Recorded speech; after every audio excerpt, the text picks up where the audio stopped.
Serious allegations, political silence, and now Trump is speaking out, but is his response raising even more questions?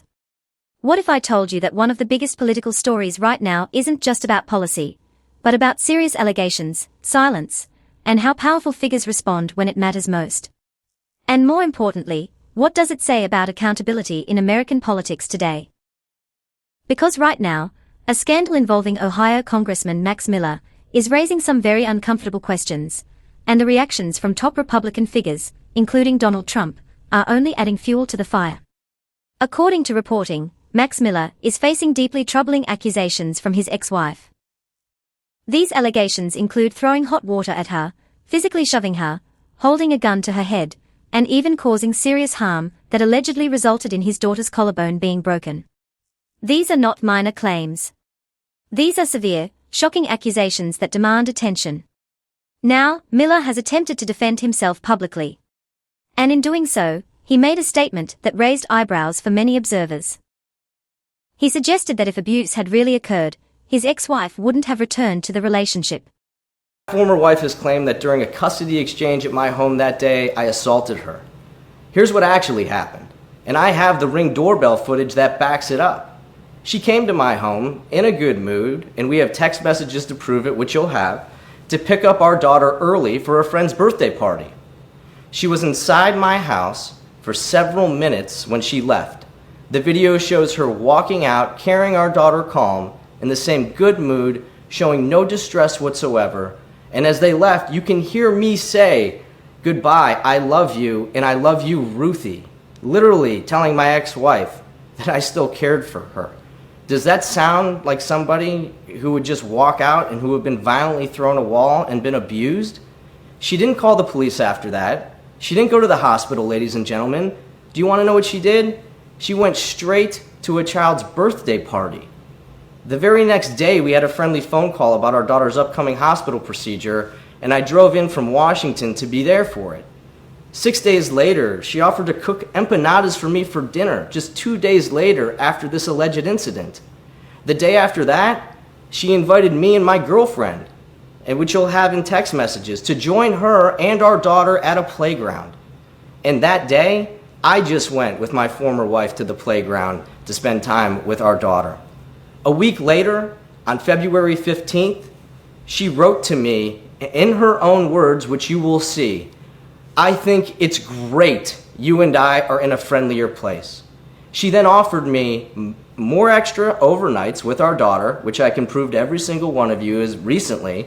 Every one of these messages is time-stamped on our court-sanctioned co-parenting app and is all in the packet.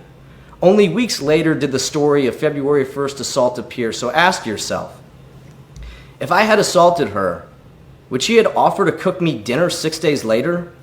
Would she have invited me to spend an afternoon at the playground with her and our daughter? Would she have written that we were in a friendlier place? No, she wouldn't have, ladies and gentlemen. And that argument, well, it immediately sparked backlash. Because it raises an important question. Is that really how abusive relationships work? History, experts, and countless survivor stories suggest otherwise.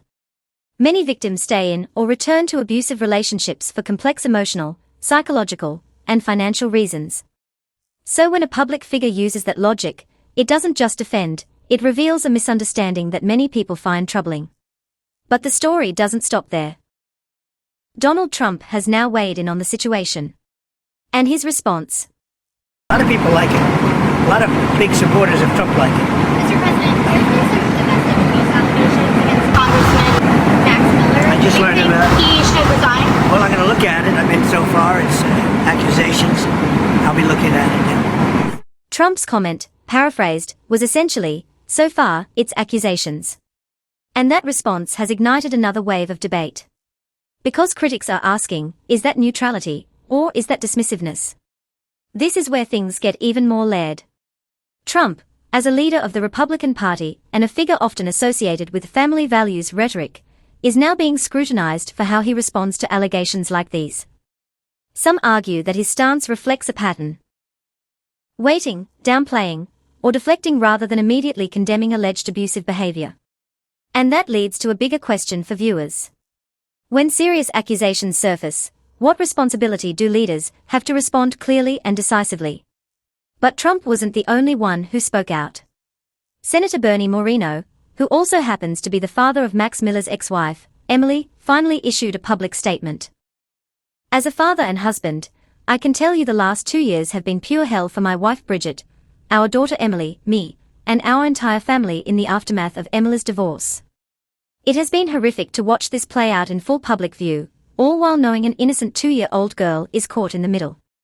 Our priority has always been protecting our daughter and our granddaughter.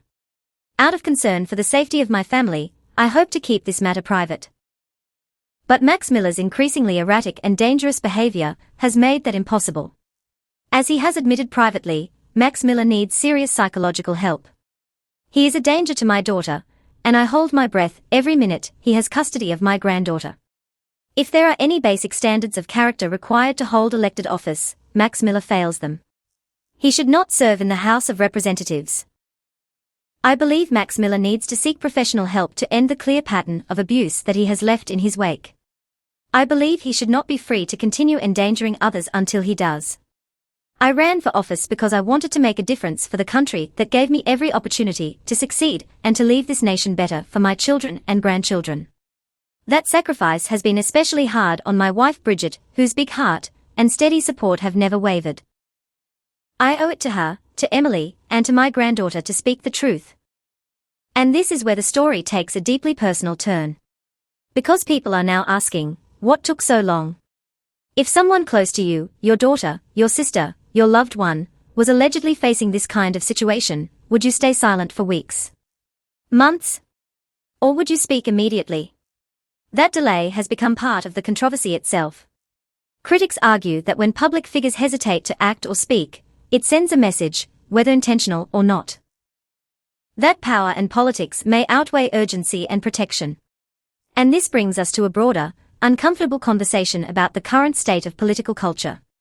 Because for many observers, this isn't just about one person or one incident. It's about a pattern. A pattern where allegations, no matter how serious, don't always lead to immediate consequences. A pattern where political loyalty sometimes seems stronger than moral clarity. And that raises another question for you watching right now. Has accountability in politics changed? Or are we just seeing it more clearly than ever before? The discussion has even extended to past controversies involving other political figures. Critics point to moments where individuals facing serious accusations still received support, nominations, or public backing. And they argue that this creates an environment where, as some say, nothing is disqualifying anymore. That perception, whether you agree with it or not, is shaping how voters see stories like this one. And then there's another layer. Back in 2023, comments made on the House floor by George Santos are resurfacing. You, sir, are a crook. I know I should direct my comments to the chair. I yield back. My colleague wants to come up here, call me a crook. Same colleague who's accused of being a woman beater. Are we really going to ignore the facts that we all have passed and we all have the media coming out against us on a daily basis?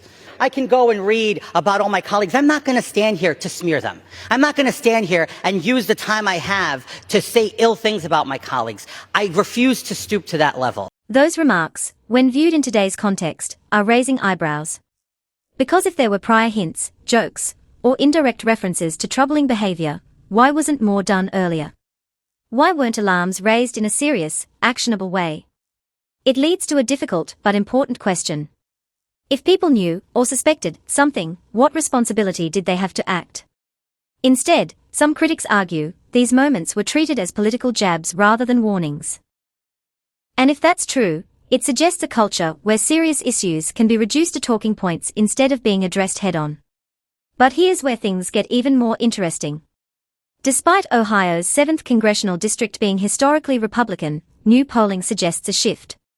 Max Miller is reportedly trailing his Democratic opponent, Brian Poindexter, with numbers around 39% to 44%. And that shift raises yet another question. Could this scandal actually influence voters in a meaningful way? Because for decades, voting patterns in that district have been consistent. But now, the combination of allegations, public responses, and media attention might be creating cracks in that consistency. But one thing is clear, people are watching closely. And they are asking questions. Not just about Max Miller. Not just about Trump. But about the system as a whole. So what do you think? Are political standards changing? Or are we finally demanding more accountability? Let me know your thoughts in the comments below. And if you found this breakdown helpful, make sure to like this video, subscribe to the channel, and turn on notifications so you don't miss the next deep dive into the stories shaping our world. Because these conversations matter. And your voice matters too.